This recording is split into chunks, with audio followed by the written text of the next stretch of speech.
Hello, this is John from caveofprogramming.com. This is the first in a series of advanced Java tutorials on user interface programming in Java. And to create user interfaces in Java, we can use the Swing user interface toolkit, which is built into the JDK. And in this tutorial, I'm going to create a really minimal Swing application. And we're going to build it up from scratch. So I've got a public class app here with a main method, and I'm going to start by using the JFrame class. So JFrame is a Swing class, and I'll say JFrame equals new JFrame, and this JFrame is the main window of our application. So you'll typically have just one of these in every Swing program. I'll press Ctrl-Shift-O to add the relevant import here, and in here I can specify a title for the frame, so I'll say Hello World Swing. Now if I run this application, it will run, but the JFrame would be invisible, which is no use at all, of course. So to make it visible, I have to say frame.setVisible true.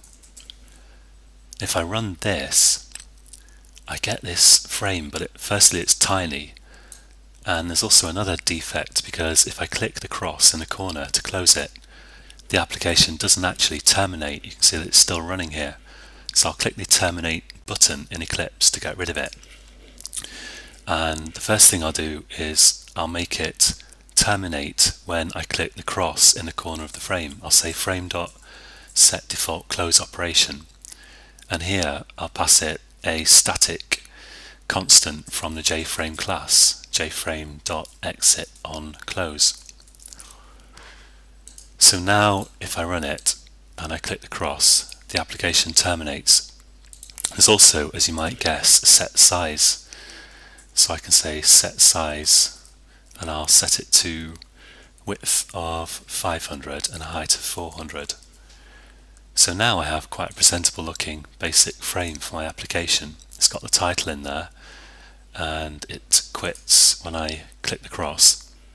But there's still a problem here that isn't readily apparent, which is that Swing actually likes to manage its own special thread. And there's a special Swing method that creates a Swing thread, and you actually have to run this code in that thread. So to do that, I'm going to use Swing utilities .invoke later. Now, invoke later will run my Swing code in the special Swing thread, and it expects a class that implements the runnable interface.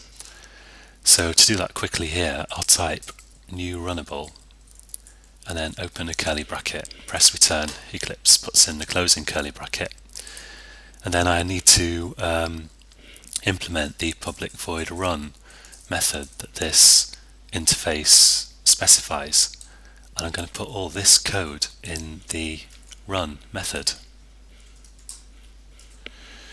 Now if I run this, hey presto, I've got a beautiful, perfect but very minimal Swing app. So that's all for this tutorial, and in the next tutorial we will look at adding stuff onto this frame here. You can find this source code on caveofprogramming.com. Join me again for the next tutorial, and until then, happy coding!